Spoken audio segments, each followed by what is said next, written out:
একটা গভীর ষড়যন্ত্রের গন্ধ পাচ্ছি শিক্ষামন্ত্রী এহসানুল হক মিলনকে নিয়ে।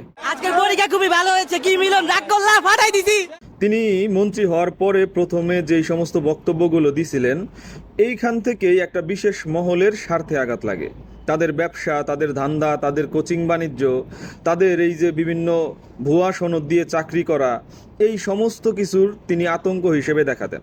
শিক্ষার্থীদের ভবিষ্যৎ এখন তো মিলনের হাতেই আছে। ফলে তার বিরুদ্ধে একটা বিশেষ মহল বিশেষ বিশেষ কিছু শিক্ষার্থীদেরকে উস্কায় দিচ্ছে বলে আমার কাছে মনে হয়।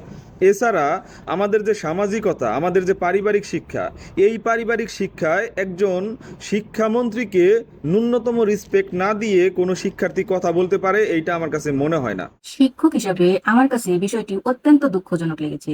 দেশের মাননীয় শিক্ষামন্ত্রীকে শুধু মিলন বলে সম্বোধন করা আমাদের সংস্কৃতি, শিষ্টাচার এবং শিক্ষার চেতনার সঙ্গে সামঞ্জস্যপূর্ণ নয়।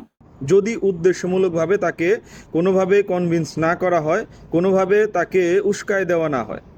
আপনি দেখবেন যে একটা এইচএসসি পরীক্ষার্থী ছেলে মেয়ে, একজন এসএসসি পরীক্ষার্থী ছেলে মেয়ে, তারা এমনভাবে কথা বলতেছে, সবাই না কিছু এমনভাবে কথা বলতেছে মনে হচ্ছে যে কত রাগ, কত ক্ষোভ, কত তার ক্ষতি করে ফেলছে, এরকম অবস্থা। কিন্তু কেন? শিক্ষামন্ত্রী কে?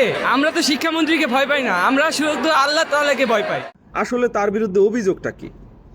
যেই সমস্ত শিক্ষার্থীরা ইন্টারভিউ দিচ্ছে তারা অনেকটা বলার চেষ্টা করে যে তিনি আতঙ্ক ছড়াইতেছেন, নকল নিয়ে তিনি বেশি পড়ে আছেন। আসলেই কি এহসানুল হক মিলন সাহেব জাস্ট নকল নিয়ে পড়ে আছেন? তার যে কার্যবলীগুলা, তার যে ঘোষণাগুলা, এগুলো আপনি যদি একটু বিচার বিশ্লেষণ করেন তাহলে এইখানে নকল বিষয়টা খুবই ছোট পরিসরে একটা চিন্তার বিষয়।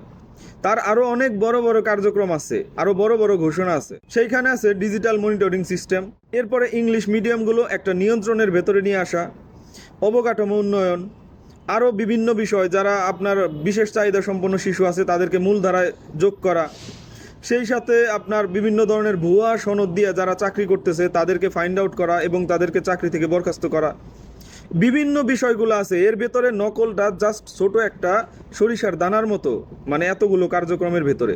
অথচ বারবার সেটাকেই পোট্রে করা হইতেছে, সেটাকেই সামনে আনা হচ্ছে যে মিলন সাহেব আর কোনো কিছু করতেছে না, শুধু নকল নিয়ে পড়ে আছে, তিনি আর কিছু বোঝে না। একজন এসএসসি এইচএসসির শিক্ষার্থী সাজেশন দিচ্ছে একজন শিক্ষামন্ত্রীকে যে এমনে এমনে এমনে এমনে এই।